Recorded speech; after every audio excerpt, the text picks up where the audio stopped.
ఇప్పుడు ఈ మద్యం దుకాణాలకు సంబంధించిన దరఖాస్తులు వస్తలేవని గవర్నమెంట్ కింద మీద పడుతున్నది. పోయినసారి ఏమో లక్షకు పైన అప్లికేషన్లు వస్తే దాదాపు 2700 కోట్ల ఆదాయం వచ్చింది ఓన్లీ అప్లికేషన్ల ద్వారా. ఈసారి ఇంకా ఆదాయం పెంచాలని చెప్పి 2 లక్షలు ఉన్న ఫీజుని 3 లక్షలు చేసిండు ఈయన. 3 లక్షలు చేసి ఇక ఈ అమ్మాయి 5000 కోట్లు వస్తే 4000 కోట్లు వస్తాయని మంచి ఇట్లా కూర్చొని ఉన్నారు సంచి పెట్టుకొని. కానీ అవి వచ్చి పాడైతలేవు, ఎవడేస్తలేడు అప్లికేషన్. నిన్న ఒక్కరోజే ఒక 25,000 దరఖాస్తులు వచ్చినాయట.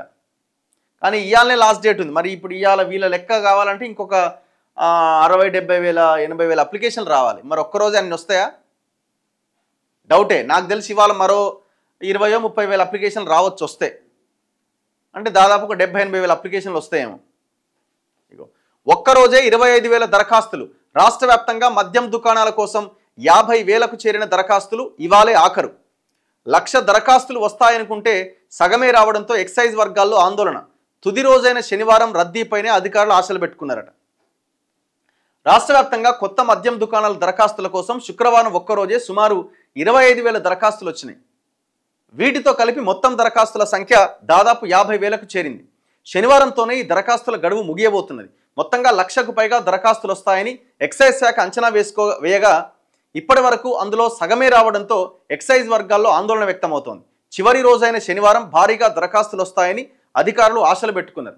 ప్రభుత్వం రాష్ట్ర వ్యాప్తంగా 2,620 మద్యం దుకాణాలకు లాటరీ పద్ధతిలో లైసెన్సులు కేటాయించేందుకు గత నెల 25వ తేదీన నోటిఫికేషన్ జారీ చేసింది. తిరిగి చెల్లించని విధానంలో అంటే నాన్ రిఫండబుల్ కట్టిన 33 లక్షలు ఒకవేళ నీకు వైన్ షాప్ రాకపోతే అవి రిటర్న్ ఇయర్ అనమాట.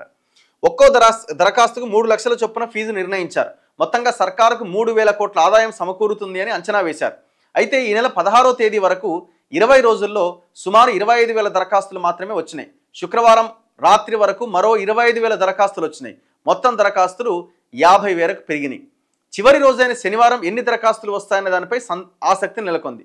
నేను అనుకోవడం మరో 25,000 వస్తే రావచ్చేమో. మొత్తం 75,000 దగ్గర ఆగొచ్చేమో. 75,000 అప్లికేషన్లు ఇంటూ 3 లక్షలు ఎంత ఎయ్యురిగా. నాకు తెలిసి 2,000 కోట్ల ఆదాయం ఓన్లీ అప్లికేషన్ల ద్వారా వచ్చే అవకాశాలు కనబడుతున్నాయి. అయితే గడువు కూడా పెంచొచ్చు అనేది ఒక తర్జన భర్జన పడుతున్నారట. ఎందుకంటే ఇప్పుడు ఆదివారం వస్తుంది 19వ తారీఖు, తర్వాత దీపావళి సెలవు వస్తుంది. తర్వాత మంచి రోజు లేకపోవడం వల్ల గడువు పెంచిన ప్రయోజనం కూడా ఉండదట. మంచి రోజు లేకపోతే వేయరు కదా. సో అందుకే ఉపయోగం లేదు.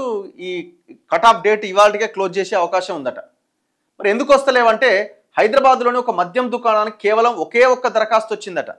ఎట్లా వస్తుంది అట్లా? అంటే అంత సిండికేట్ అయ్యారట.